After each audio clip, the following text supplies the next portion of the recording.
কি রে এখন কে এরম করে? হ্যাঁ, এখন কে এরম করে? আদব শিখাইছি নি?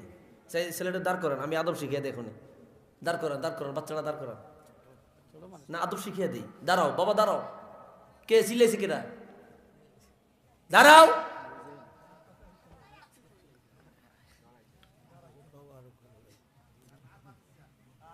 আদব শিক্ষা দেবেন। রসুল বলে আদাবানি রব্বি ফা আহসানা তা'দীবি। মালিক আমারে আগে আদব শিখাইছে, পরে ইলম শিখাইছে। সুবহানাল্লাহ বলেন। কি আগে ইলম না আদব? আদব। হুট করে স্কুলে পাঠিয়ে দেন, ব্যাগের টাকা একটা লইয়া মায়ের লগে যায়, বাহের লগে যায়, দুইজনই হারাক্ষণ বইয়া থেকে এটা ডাক্তার ইঞ্জিনিয়ার বাড়ায়, হরে গাঢ় দইরা বৃদ্ধাশ্রমে হাঁটায়, হে অস্ট্রেলিয়া সেটি লইয়া যায়। কি কথা কন না? ডাক্তার বানায়, ইঞ্জিনিয়ার বানায়, এনদিয়া বুড়িয়া বুড়ি খাইতে না হারিয়া বুড়া বয়সে বৃদ্ধাশ্রমে যায়, আর যে আল্লাহ দিন দুনিয়া ফারাক করছে, হে অস্ট্রেলিয়া সেটি। কথা অসত্য না সত্য? কথাটা একটু ইয়া করে কইছে, কিন্তু বাস্তব।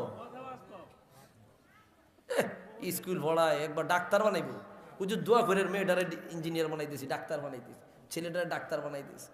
আমি আপত্তি করি না, বানান। আগে আগে আদব শিক্ষা দেন, ইলিম শিক্ষা দেন, কোরআন হাদিস শিক্ষা দেন, দিন শিক্ষা দেন। দিন নাই তো এটার ভিতরে কিচ্ছু নাই, এটা জোগা। কথা বলেন না? একটা মুয়াজ্জিন কারি সাহেব দেখা দেখা কোরআন পড়ে, মুখস্থ পড়তে পারে না, এইটার বাপ মাও বৃদ্ধাশ্রমে নাই। কথা কোন ঠিক কিনা? তুমি ডাক্তার, ইঞ্জিনিয়ার, প্রফেসর, লেকচারার, যত বড় কিছু হোক, তুমি তোমার বউরে লইয়া আমেরিকা, ইউরোপে সেটেল, তোমার বাবা মা আপনার বৃদ্ধা বয়সে পাক কইরা খাইতে পারে না, বাধ্য হইয়া বৃদ্ধাশ্রমে যায়। কথা বলে ঠিক কিনা? গর্বের সাথে বলে। তারপরে আবার বদনাম করো কা?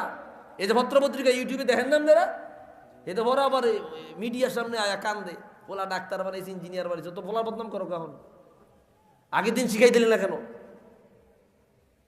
ওরে আল্লাহ, 5-8 মাস্টার ইংরেজি পড়া, এদের বেতন দেন 10,000 টাকা। আর মোল্লা কারি সাহেব কারিয়া না ওরা, এরা 800 টাকা দিতে, না মোল্লার এত টাকা না, 800 টাকা দিতে গায়ে লাগে। কি কথা? সত্য সত্যনি কথা। উচিত কথা কইলে ওকে মোল্লায় ভালো না। ভাইরা আমার, খেয়াল করেন, আদব শিখাবেন বাচ্চাদেরকে। আগে আগে দিন, পরে অন্য কিছু। কি কথা ঠিক আছে না বাবা? আগে দিন, আগে আমার ইসলাম, আগে আমার ঈমান। আল্লাহ আমাদের হেদায়েত দেখ, আমিন কর।